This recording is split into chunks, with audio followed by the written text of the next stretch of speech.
licenciado en hermenéutica y un montón de títulos, y aquel muchacho se sintió bien halagado y se subió con una prepotencia.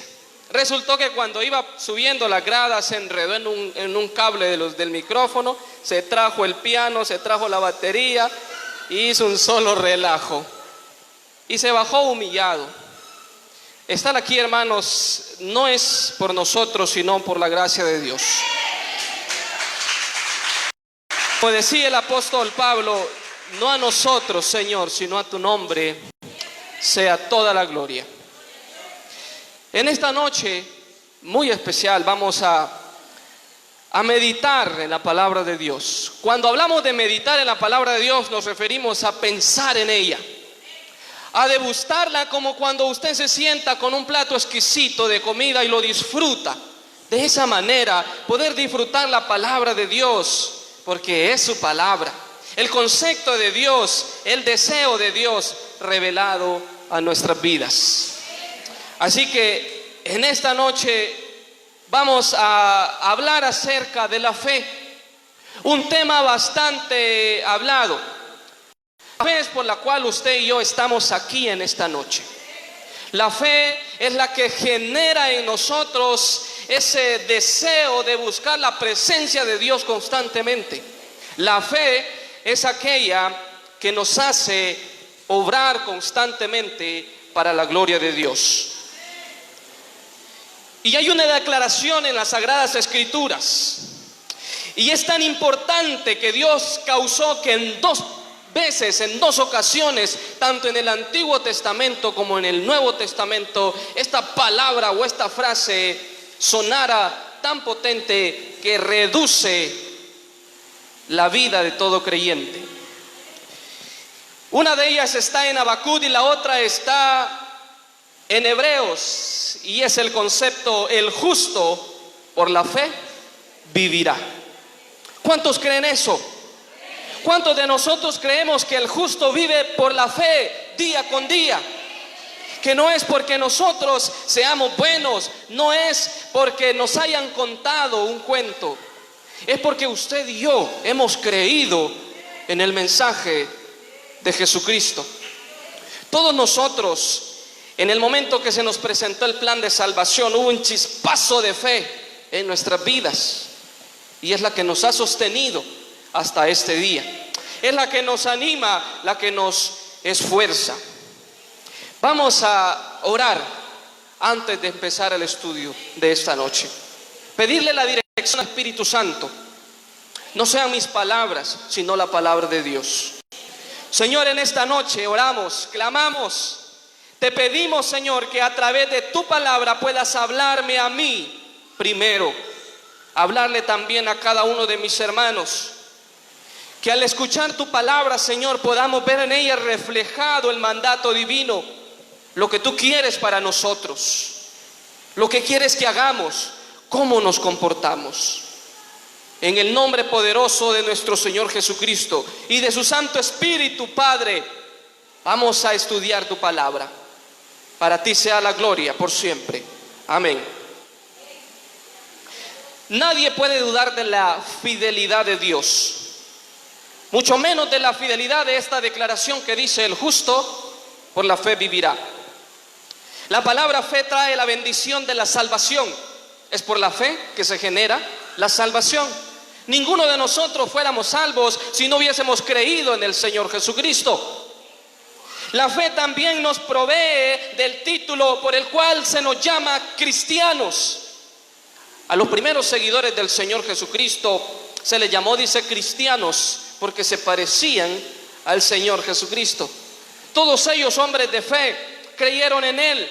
La fe también es el principio por el cual viven los hijos de Dios. Y el profeta Habacuc y el apóstol Pablo lo dijeron de tal manera que pudieron transmitir a las generaciones futuras el concepto de la palabra fe.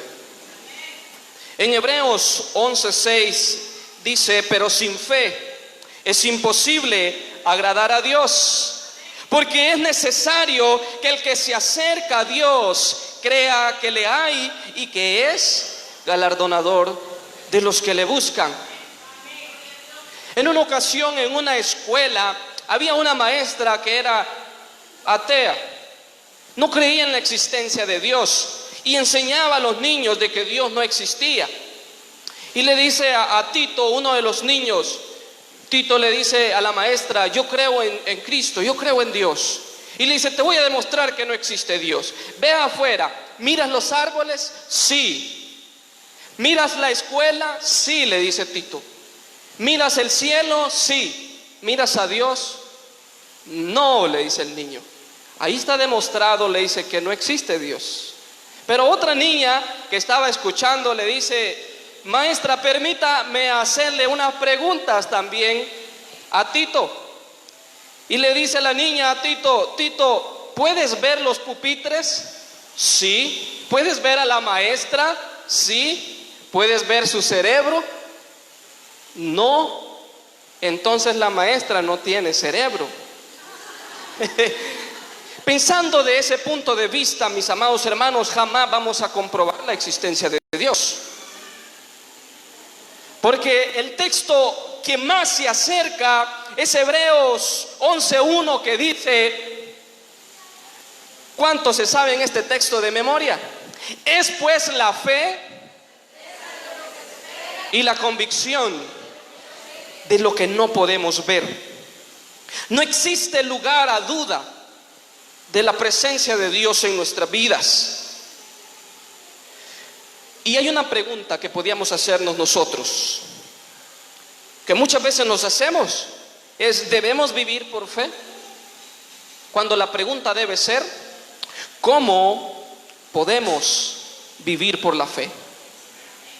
A la respuesta de esta pregunta, ¿cómo podemos vivir por la fe?, Hebreos 11:1, el texto que acabamos ahorita de decir, nos dice que hay una convicción. ¿Y de qué se trata esa convicción? La certeza de lo futuro, viéndolo como lo presente. Es decir, hay cosas que todavía no son, pero usted las cree y usted las declara hechas en el momento. Como también poder ver lo que no se ve. De lo invisible, dice el Señor, creó todo lo que existe. Y de esa manera, la palabra fe, tan pequeña pero con un poder tan grande, nos enseña a que no hay montaña más alta que el poder de Dios. Amén. En una ocasión, una anciana le tenía que ir a traer agua al otro lado de una montaña, y estaba cansada de ir todos los días y tener que subir la montaña. Y dijo: yo he escuchado que la Biblia dice que si tuvieras fe como un grano de mostaza, la montaña se mueve. Se arrodilló y se puso a orar. Cuando abrió los ojos, vio que la montaña estaba ahí todavía, y dice: yo sabía que no se iba a mover. De esa manera, mis amados hermanos, no vamos a comprender y conocer la fe. La primera parte de este tema se llama entendiendo lo que es la fe. El texto de Hebreos 11 es lo más allegado al concepto de la fe. Parafraseando el texto o viéndolo desde otras palabras, dice: la fe es la que da la sustancia a nuestra esperanza y nos asegura de realidades que no podemos ver. Nos trae lo invisible de Dios a poder verlo con nuestros propios ojos. Nos trae lo que no todavía es incierto a poder verlo real en nuestras vidas. El poder de Cristo, mis amados, es tan grande que puede sacar al peor pecador de las llamas del infierno. En las meras puertas del infierno puede estar una persona y el poder de Cristo lo puede sacar de ahí. Y si usted y yo creemos eso, es mediante la fe. No existe nada imposible para Dios. La fe nos asegura, nos da certeza de cosas invisibles, acerca de que lo futuro es como si estuviera viviendo en el presente.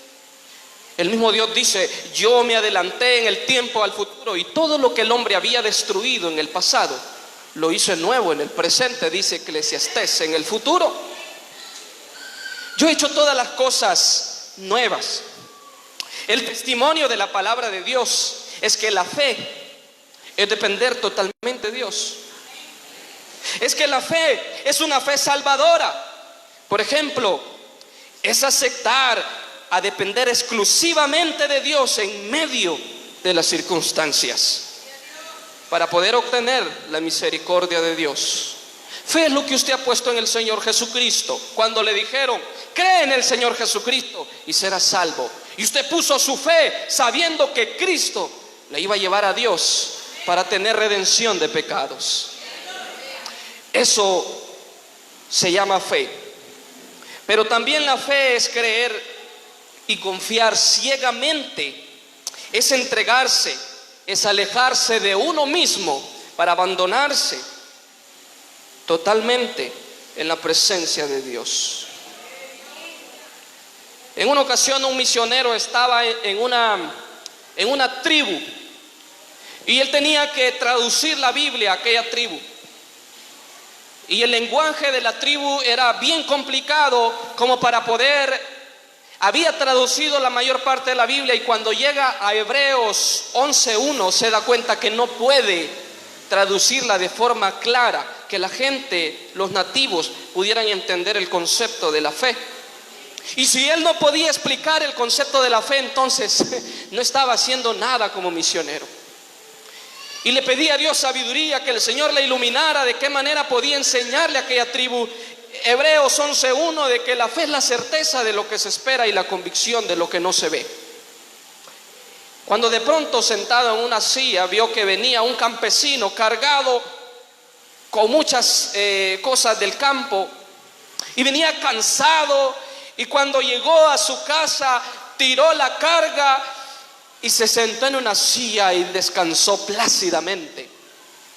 Y se le vino el concepto a la mente. Fe es descansar en Dios, botando nuestras cargas a un lado y sentándonos, abandonándonos en Él como refugio y descanso eterno para nuestras vidas. Y de esa manera pudo traducir el concepto de la fe. La fe bíblica es depositar todo nuestro peso ante el Señor. El concepto expresado en el idioma de los mudos, escuche este dato interesante. El idioma sordomudo, si usted quiere explicarle a un sordomudo lo que es la fe, solo tiene que hacer esta señal. ¿Cuántos entienden ustedes qué es esto? Como cuando un padre, una madre tiene a su pequeñito ahí en sus brazos. La confianza que tiene ese bebé ahí es que el padre lo cuida con celo.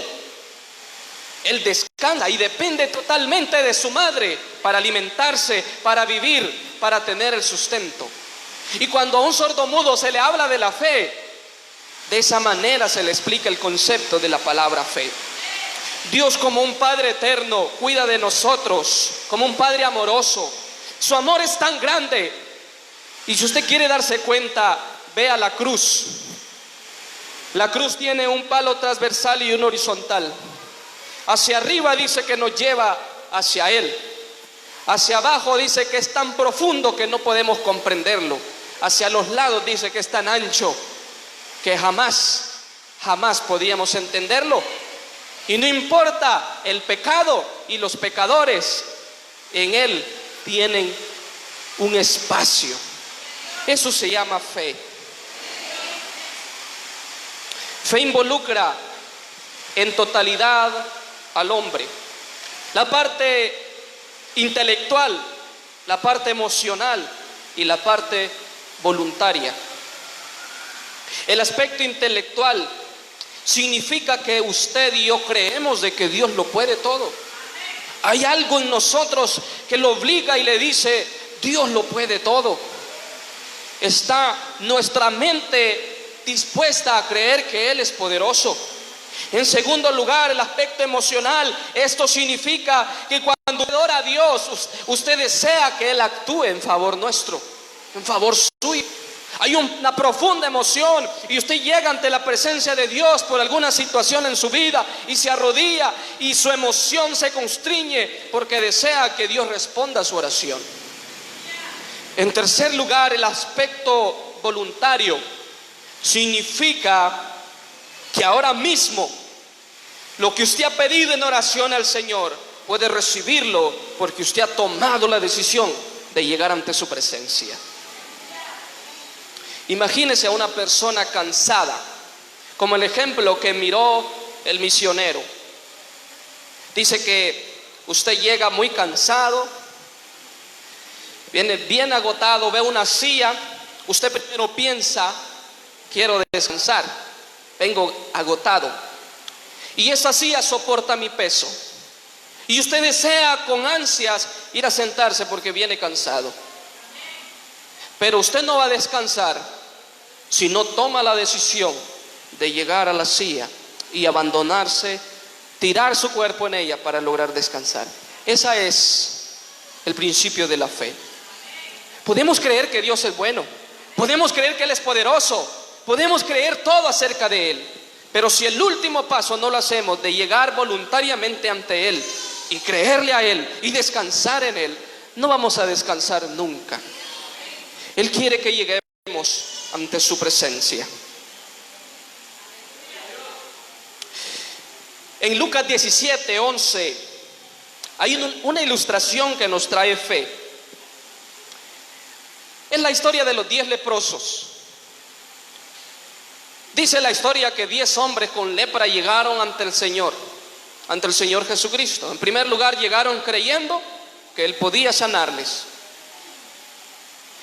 En segundo lugar, llegaron con un deseo profundo de ser sanados. Un leproso en aquellos tiempos era una persona despreciada. Habían lugares exclusivamente para ellos, eran desechados, no podían tener parte con la sociedad porque era una enfermedad que era pasativa. Ellos querían regresar con su familia, llegaron donde el Señor Jesucristo con su fe puesta en Él. Y les dice el Señor: vayan y preséntense ante los sacerdotes y recibirán sanidad. Ellos jamás hubieran sido sanos si no toman la decisión de ir. Pero solo uno de ellos tomó la decisión especial de regresar a donde el Maestro y decirle: Señor, gracias por darme la sanidad. Hermanos, el deseo de Dios cada día es que lleguemos ante su presencia con fe. Al cumplir estos 3 aspectos estaremos nosotros entendiendo lo que realmente significa fe. Confiar totalmente en Dios. Hay un hombre, ya está en la presencia de Dios, se llamaba Marcial Cave, era un gringuito. Había estado como misionero aquí en Honduras y su trabajo era visitar las iglesias donde lo llamaran, él iba, sin importar si le daban ofrenda o no. Era un hombre que dependía de Dios totalmente. En una ocasión lo invitaron a Santa Rosa. Él caminaba uno de esos carros que le gustan a los gringos, una Ford que es V8 que gastan gasolina a morir.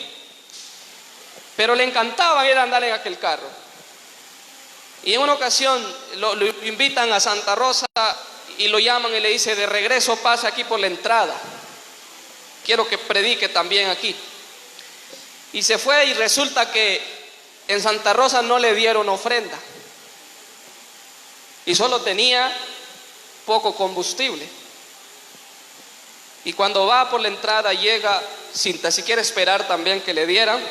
Predicó, estuvo con los hermanos. Al final el pastor se acerca y le da una ofrenda y él revisa la ofrenda y le dice al pastor: esto es justamente lo que yo necesitaba para llegar a Tegucigalpa. Eso se llama, hermanos, depender de Dios. Saber de que Dios no nos va a dejar en ningún momento. En otra ocasión ese mismo hombre, él dependía de una ofrenda que le mandaban mensualmente de Estados Unidos para sostenerse aquí en Honduras.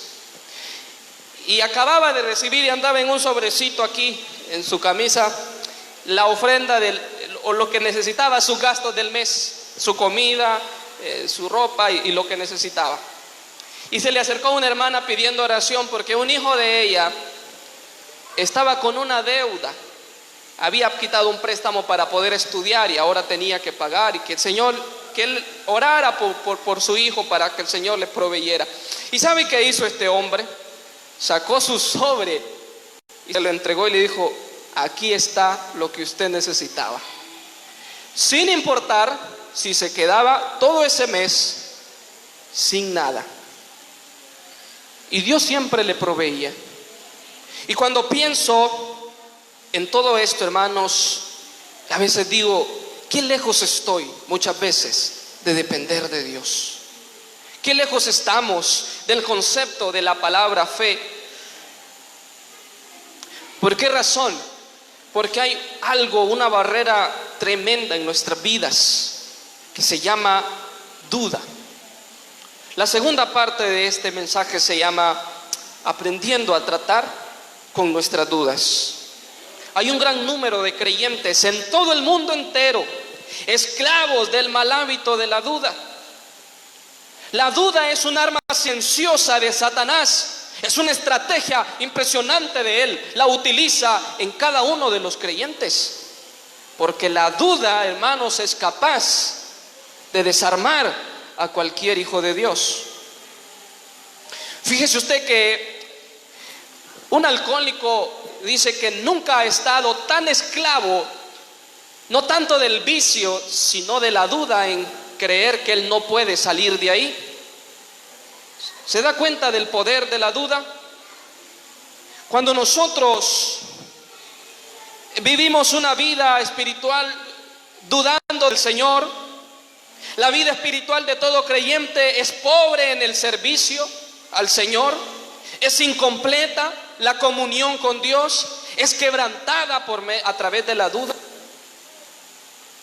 El servicio que yo ofrezco a Dios cuando vivo una vida llena de dudas, y aparentemente podemos tener fe, hermanos, pero en un descuido Satanás puede infundir duda en nosotros y empieza nuestro servicio a ser pobre. Nuestra comunión con Dios empieza a ser débil y Satanás empieza a lograr su objetivo.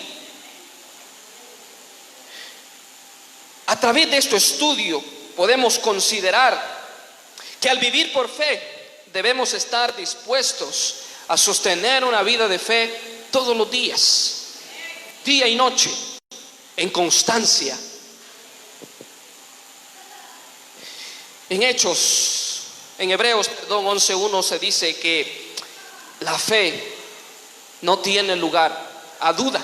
La duda es lo opuesto, porque la duda nos quita la seguridad de que existen cosas increíbles.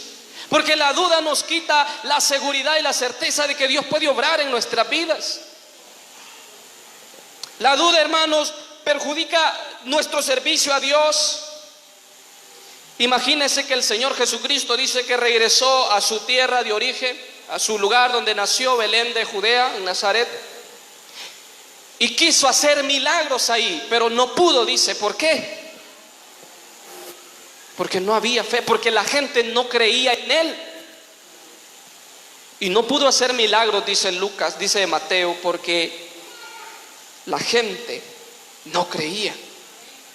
La duda, mis amados hermanos, la incredulidad puede y siempre ha perjudicado al hombre y la obra de Dios. Fue duda lo que Satanás implantó en la mente de Eva. Fue duda lo que Satanás implantó en el corazón de Adán. Y siempre él ha utilizado la artimaña. Los discípulos no habían podido sacar un demonio. No sé si usted ha leído esa historia. Dice ahí la palabra de Dios en el Evangelio de Mateo que llegó, dice, un señor con su hijo que tenía un espíritu sordo mudo que lo atormentaba. Y había un espíritu, dice, que muchas veces lo impulsaba a quitarse la vida. Y los discípulos habían estado lucha y lucha queriendo sacar a aquel demonio, y no podían, y el padre de familia se acerca al Señor Jesucristo y le dice: Señor, traje a mi hijo con este problema y los discípulos no pueden hacer nada. Y me imagino la cara del Señor Jesucristo, cara de decepción quizá, porque siempre les repetía: ¿hasta cuándo voy a estar con vosotros? Y le dice: no pudieron hacer esto porque les faltó fe. Y le pregunta aquel señor, aquel padre de familia, le dio una lección a los discípulos, y Cristo le dice: ¿crees tú que puedo hacer el milagro? Y el padre de familia respondió: Señor, yo creo, y si dudo, ayúdame en mi incredulidad. ¡Qué palabras más impresionantes!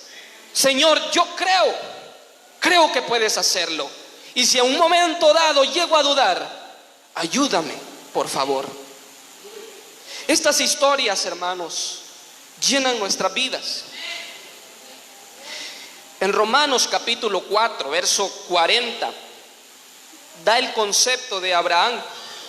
Dice que Abraham no pecó ni dudó por incredulidad en la promesa de Dios, sino que se fortaleció en la fe. Se fortaleció, dice, en la fe, dando la gloria a Dios. ¿Cuántas cosas Dios podría hacer por nosotros si nuestra fe fuera más fuerte? ¿Sabe usted que la medida de fe que mueve montañas es un grano de mostaza? Y nosotros no llegamos muchas veces ni al grano de mostaza. Cristo lo dijo: si tan siquiera tuvieras fe. O sea, no es que Él está pidiendo tal cosa, está pidiendo nada más un pequeño grano de mostaza, así de pequeño. Pero qué tremendo cuando nosotros ni siquiera llegamos al grano de mostaza. Digámosle al Señor: Señor, fortalece cada día nuestra fe. La fe es un don de Dios. Por tal cosa Él puede aumentarla más y más en nosotros.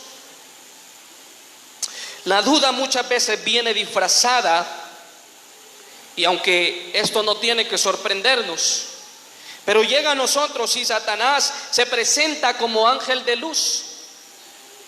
Él se presenta como ángel de luz y muchas veces puede engañarnos. Es astuto. La serpiente, dice, es la más astuta de todas. Y puede presentarse. Y cuando usted y yo dudamos, estamos blasfemando contra la fidelidad de Dios. ¿Sabe por qué? Porque Él ha dicho: no te dejaré ni te desampararé. Lo que Él dice lo va a cumplir. Y cuando yo dudo, estoy blasfemando de lo que Él ha dicho acerca de nosotros. Gloria al Señor. En una ocasión, el Señor Jesucristo estaba, dice, enseñando, y la multitud le seguía. Y la multitud tenía hambre, y se acercan los discípulos y le dicen al Señor: Señor, la multitud tiene hambre. Y Cristo les responde y les dice: denle de comer. Y se va, me imagino, es una imaginación, y se va Judas a ver la tesorería y dice: aquí no hay para sostener tantas personas. Dice que eran 5,000, sin contar mujeres y niños. Y empiezan a calcular y hacen un promedio: se necesita tanto para poder ir a comprar comida y prepararle a toda esta gente. Y Cristo nuevamente se decepciona, porque en vez de aplicar la palabra fe a lo que estaba pasando, ellos aplicaron la razón y se fueron por la otra línea y empezaron a ver primero si había o no había. Empezaron a calcular cuánto necesitaban para alimentar a todo el montón de personas. Y Cristo les dice: ¿qué es esto? ¿Qué es lo que hay? Habían panes y peces. Y Cristo les demuestra el poder de la fe, multiplicando el alimento, y hasta sobró para el siguiente día. Gloria al Señor. Ellos no estaban razonando de acuerdo a la fe, estaban razonando de acuerdo a la parte económica, estaban razonando de acuerdo a si hay o no hay, cuando el Señor Jesucristo les enseña que realmente la fe es más importante. Y ellos pudieron ver este milagro de la multiplicación. Y si usted se adelanta a unos textos más, dice que de pronto se encuentra el Señor con ellos en el mar de Galilea. Los discípulos eran hombres de mar, eran pescadores, no les asustaba cualquier tormenta. Y se encuentran, dice, ahí en medio de alta mar, y se viene una enorme tempestad, hasta el punto que creyeron que iban a morir. Y de pronto el maestro dice que se despierta y calma la tempestad. Y aquí hay una declaración muy importante. Y los discípulos se sorprenden y dicen: ¿quién es este que hasta los vientos le obedecen? Y el Señor Jesucristo se da cuenta que hasta ese momento sus discípulos no le conocían, no sabían quién era Él. Pero usted y yo, a través de su palabra, hemos comprendido que Él puede mover montañas, que Él puede derrumbar cualquier cosa, que Él puede calmar la tempestad, que Él puede llenar el corazón del hombre, por muy vacío que se encuentre un hombre. Cristo puede llenarlo con gozo, con amor, no dudando sino creyendo que Él es poderoso. La palabra creer es imperativo para todo creyente, es decir, es una orden. Dios nos llama a creer sin dudar, pero muchas veces nos podemos dejar llevar por los sentimientos. No permitamos que Satanás se apodere de nuestros sentimientos para poder estorbar a lo que es conocido como el creerle a Dios. No solamente creer en Dios, sino creerle a Dios. Muchas veces el estado de ánimo nuestro puede tener parte cuando se trata de la fe. Hay personas que si están tristes no creen en Dios. Y muchas personas dicen: pero a mí no me afecta. Y decía un hermano: cómase una cebolla y después tome leche antes de dormir, a ver si a las 12 de la noche no va a sentir unos retorcijones y no se va a sentir muy cristiano, que diga. Nuestras emociones están fuera cuando se trata de creerle a Dios. En el sentido, hermanos, de que muchas veces estamos razonando de otra manera, creyendo que estamos correctos. Los discípulos creían que estaban bien al pensar que no había dinero, y empezaron a razonar, iban en otra dirección. Cuando lo que Dios quiere es que razonemos pensando en que Él puede hacer todas las cosas, que no hay nada, no hay pensamiento que se esconda de Él. Confiar en Dios, amados hermanos, es lo que decía Habacuc: el justo por la fe vivirá, aunque no haya esto, aunque no haya lo otro, aunque no tenga nada, aunque vea la despensa de mi casa y no hay nada, aunque ese día amanecí sin un centavo, aunque este problema que estoy pasando es demasiado grande, y empiezo a ver lo que está pasando en mi vida. Y dice Habacuc: con todo eso, con todo lo que esté pasando en mi vida, yo viviré por fe, porque le he creído a aquel que dio a su Hijo unigénito, y si lo dio por mí, nos dará, dice, con Él todas las cosas.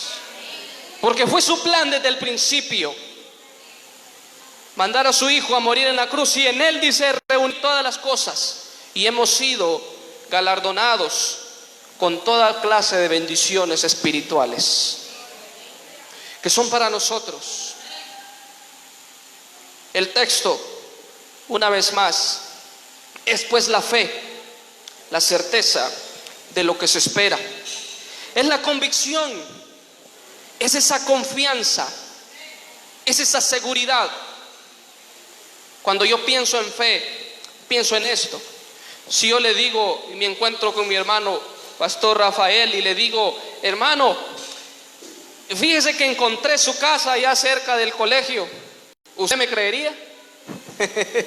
No, porque Él tiene la certeza que su casa está donde Él la dejó y no se va a mover de ahí.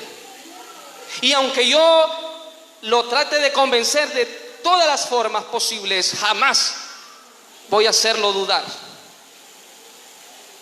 Confiar en Dios, fe en Dios, es que nada ni nadie pueda hacerlo dudar a usted, puede hacerlo desconfiar del poder que tiene Dios, de la autoridad que nos ha dado como sus hijos, de las bendiciones que Dios ha puesto en nosotros,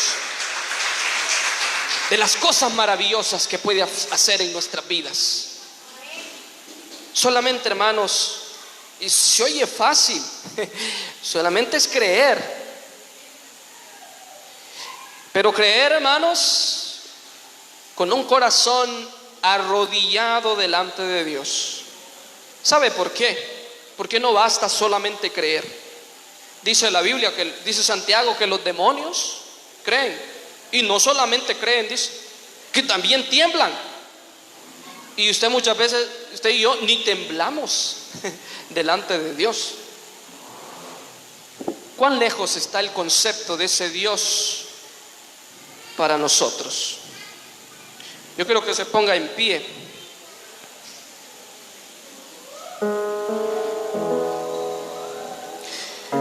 Cuatro cosas importantes para reflexionar en esta noche. La número uno es: entregue sus dudas a Cristo. Así como entregamos nuestros pecados delante de Él, como cuando usted llega de rodillas a Él y le dice: Señor, perdona mis pecados. Dígale: Señor, perdona mi incredulidad muchas veces. Entreguemos delante de Él nuestras dudas. Pidámosle perdón, porque muchas veces sí le hemos fallado. Él nos ha dado maravillosas promesas. Más de 3,000 promesas en su palabra están ahí para nosotros. Simplemente usted tiene que llegar ahí y decir: Señor, creo que lo que ha prometido lo hará. Debemos entregarnos totalmente a Él. Debemos entregarle a Él el derecho de nuestras vidas, a no dudar, a reconocer de que Él es poderoso y que si ya lo hizo una vez, lo hará otra vez. Aquel Dios que estuvo con Noé, que estuvo con Job, que estuvo con Moisés, que sostuvo a Moisés, dice, con las manos en alto, y si Moisés bajaba las manos, el pueblo de Israel perdía. ¿Sabe usted que por la duda el pueblo de Israel no pudo entrar a la tierra prometida? La generación que salió de Egipto dudó y no le creyó a Dios, irritó el corazón de Dios y no pudieron entrar a la tierra prometida. Dígale: Señor, yo no quiero tener un corazón que duda. Señor, yo quiero tener un corazón que todos los días te cree, que cada mañana que nos levantamos le decimos: Señor, yo creo en lo que usted ha hecho, creo en lo que hará en mi vida y lo que seguirá siendo una y otra vez. En segundo lugar, debemos descansar totalmente en el Señor, confiados en que Él puede librarnos de cualquier tentación, de cualquier cosa, para tener victoria sobre la duda. Convertir nuestras dudas, en tercer lugar, con afirmaciones de fe. Digamos todos los días: Señor, yo te creo, como decía aquel padre de familia: Señor, yo creo, y si dudo, por favor, ayúdame, porque no quiero dudar, quiero creerte a ti. Diga, cuando usted se sienta ahí en los momentos difíciles: Señor, tú me amas, yo soy tu hijo, comprado con tu sangre, comprado por Jesucristo. Y reclame las promesas que Él ha dado para todos nosotros, para que toda rodilla se doble delante de Él. En cuarto lugar, hagamos aquella oración que hacía aquel hombre puesto, dice, de rodillas oraba Clemente a Dios, mientras el que estaba a la par decía: Señor, gracias porque soy bueno, gracias porque soy esto, gracias porque soy lo otro.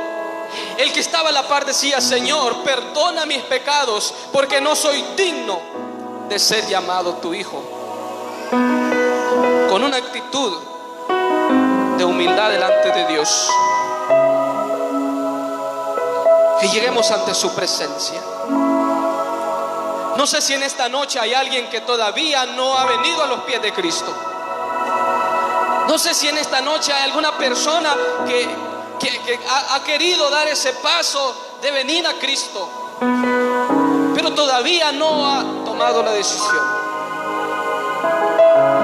Déjeme decirle en esta noche que el Señor Jesucristo la espera. Está con sus brazos abiertos para abrazarle, para darle fuerza y decirle: hijo mío, bienvenido a casa. Para dispensar en su corazón el gozo que usted necesita. Si usted tiene vacíos, si usted siente que no ha sido llenado todavía, dígale: Señor, quiero que tu gozo rebose mi corazón, mi alma, mi vida entera. Porque quizás la duda ha estado afectando su vida. No sé si hay alguien que quiere venir a Cristo en esta noche.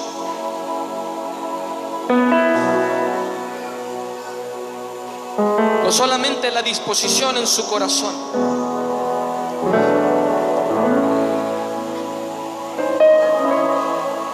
Quiero orar también en esta noche por cuántas peticiones. Si usted tiene una necesidad en esta noche y quiere pasar aquí a este lugar, podemos orar. Hay tantas necesidades de oración. Solamente el Señor puede ayudarnos. ¿Cuántas veces, hermanos, hemos sentido que oramos y oramos una y otra vez?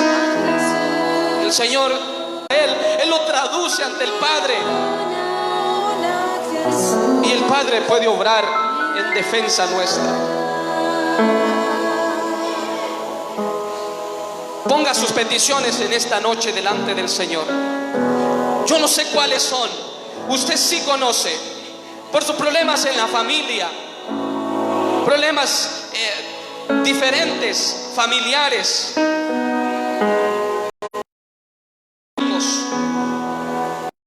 problemas circunstanciales, personales,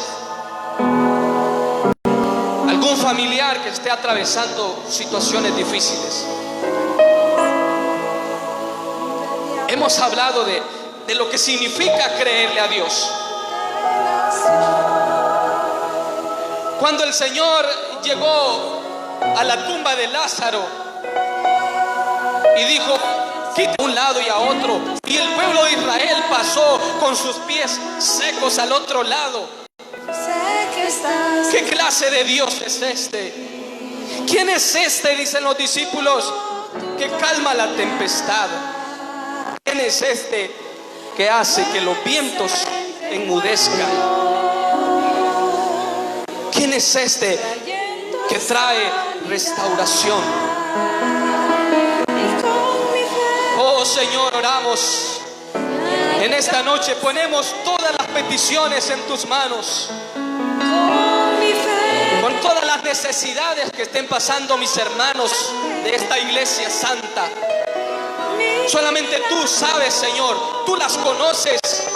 Pueden ser problemas económicos, pueden ser problemas, Señor, familiares. Yo no lo sé, pero usted los conoce. Dígale al Señor, menciónele ahí en su oración: Señor, te pido por esto. Sea específico, porque a Él le agrada cuando usted confía en Él, cuando usted pone sobre Él sus cargas, cuando se abandona en Él y le dice: Señor, aquí está mi vida, aquí está mi corazón, pongo todos mis problemas